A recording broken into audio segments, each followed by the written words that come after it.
de suite l'espace publicitaire sur votre radio. «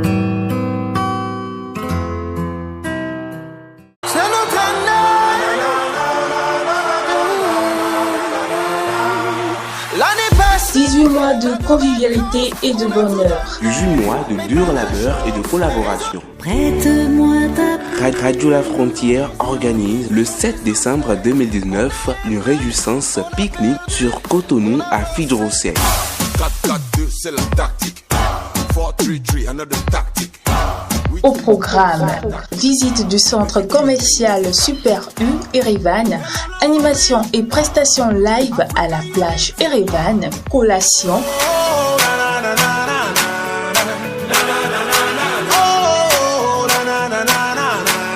L'objectif de ce programme est d'asseoir un développement endogène et durable.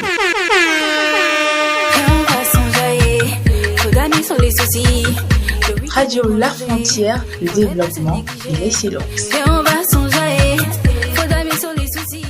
Dans le cadre de la mise en œuvre de la 2e édition du programme d'assistance Happy Day, l'ONG Oasis lance une campagne de collecte des vêtements pour le compte des enfants des prisonniers et détenus mineurs. Envie de devenir partenaire du programme? Contactez le 64 41 51 79 ou le 66 41 76 64. Vous recherchez des produits capables de nettoyer efficacement votre peau et la débarrasser des microbes? Origine Terre est la solution. Tu es mon soleil, éclaire mes jours, mes nuits. Tu es mon soleil, tu es l'âme de ma vie.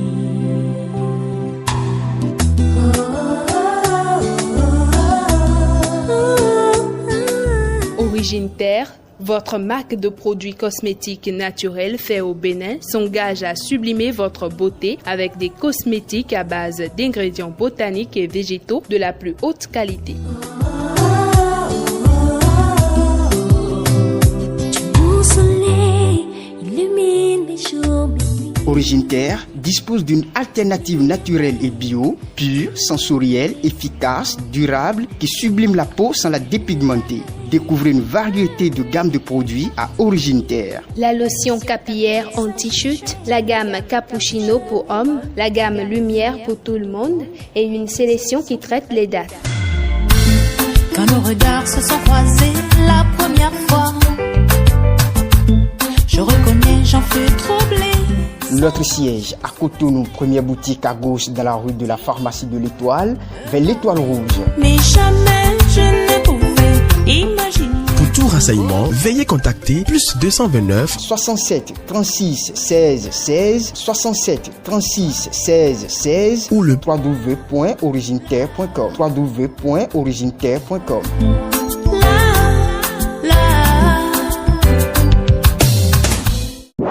Vous êtes jeune, étudiant, étudiante, soucieux de vaincre le calvaire, cursus scolaire et universitaire. Voici la solution à votre portée.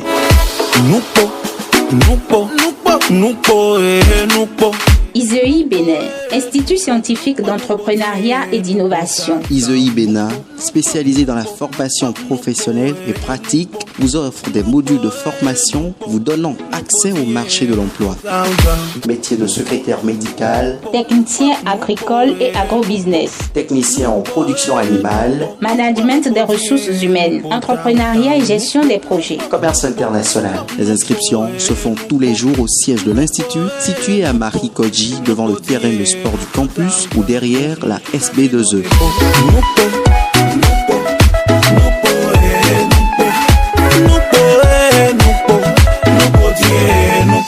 Infoline 96 87 15 87 ou le 96 85 12 97.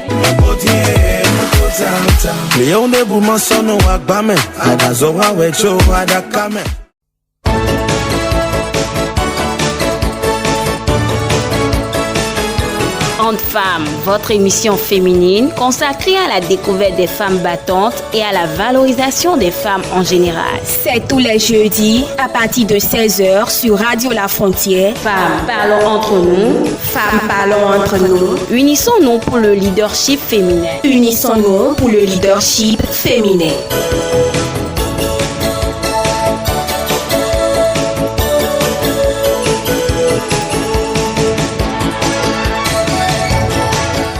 5 décembre 2019. Bonsoir mesdames, bonsoir messieurs et merci pour votre aimable écoute. Nous tendons vers la fin de l'année 2019 et comme vous l'avez demandé, nous vous proposons la compilation de certaines émissions. Alors bonne écoute à tous et à chacun.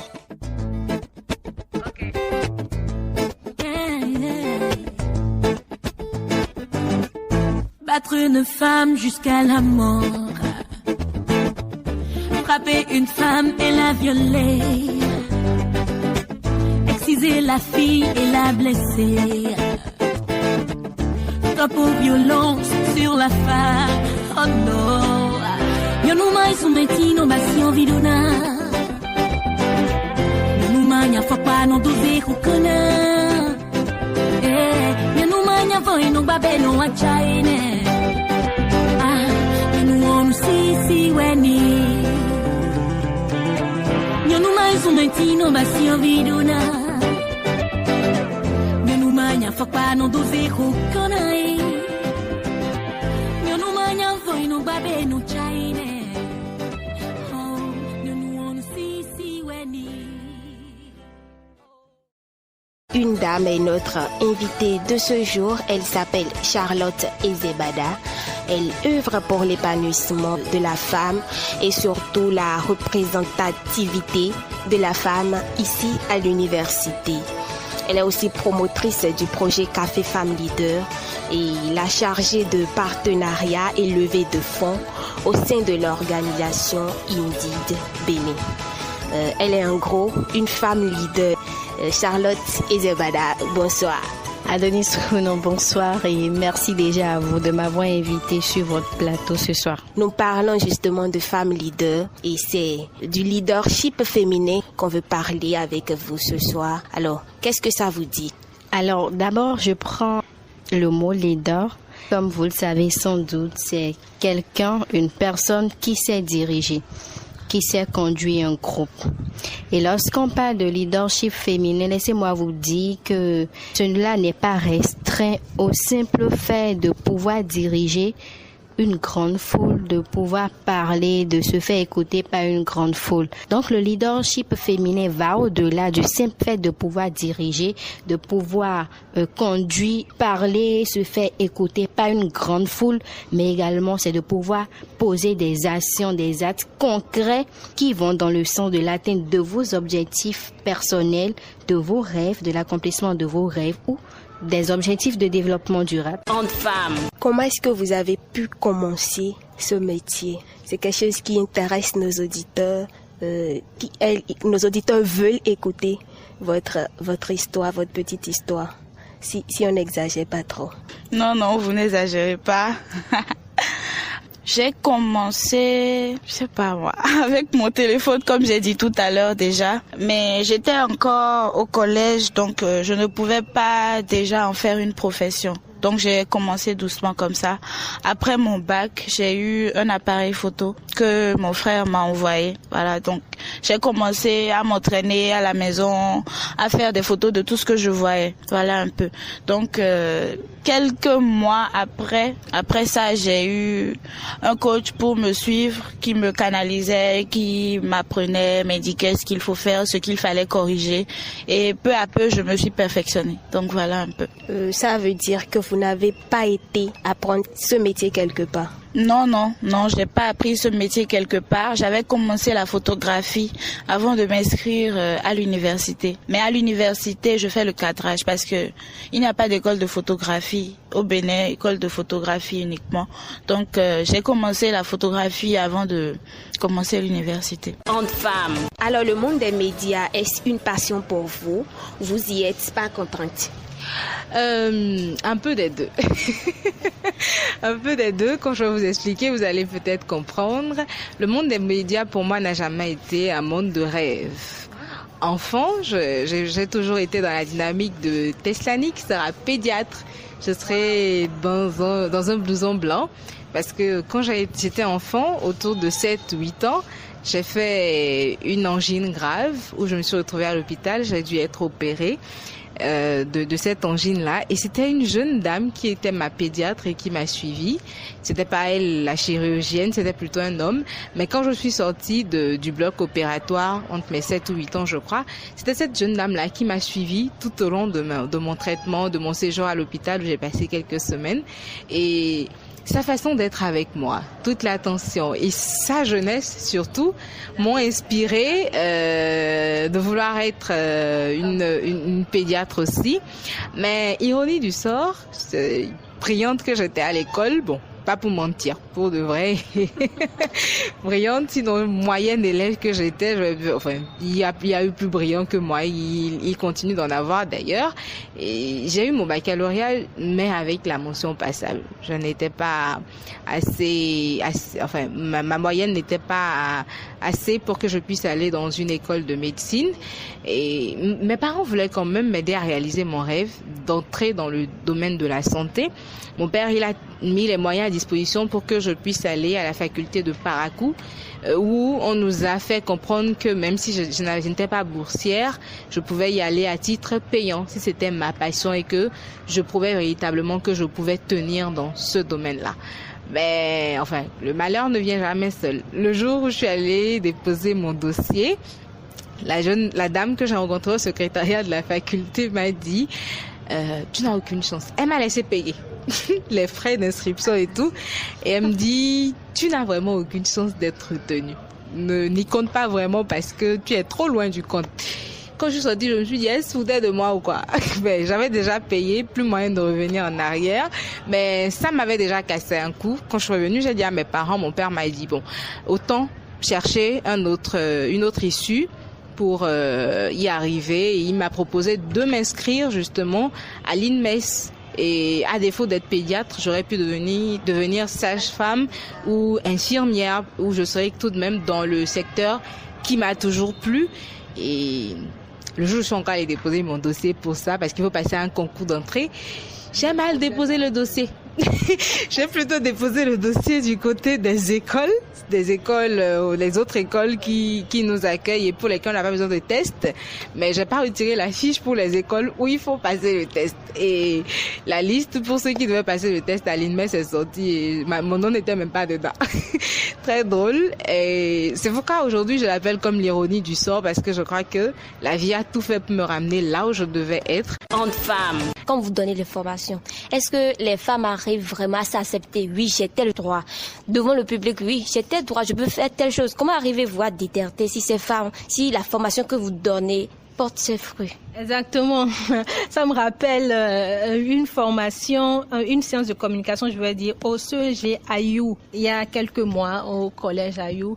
Et ce jour-là, c'est la première fois que j'ai vu qu'on pouvait avoir un impact vraiment rapide quoi sur les personnes et sur les jeunes personnes notamment, parce que juste le fait d'avoir brandi, ça devait être le code des personnes, la famille, d'avoir lu une disposition dedans qui disait que des enfants étaient obligés d'aller à l'école, que l'école était obligatoire pour filles comme garçons jusqu'à un âge donné. La jeunesse, les enfants, dans cette salle, les élèves étaient vraiment surpris. On s'est dit, mais que certains pensent encore que ce n'est pas obligatoire, alors que même la loi dit que mettre un enfant à l'école, c'est obligatoire. Voilà une chose aussi simple. Lorsque vous vous rendez compte, ça c'est un exemple pour dire que lorsque vous vous rendez compte que l'information que vous donnez, les gens se disent, ah bon, c'était comme ça existait vraiment, c'est comme ça se passe. Déjà, vous vous dites, ah, le travail que je suis en train de faire, c'est pas un travail qui est vain, c'est un travail qui est en train de changer quelque chose, c'est un travail que les gens sont en train de comprendre, c'est une information que les gens sont en train de comprendre.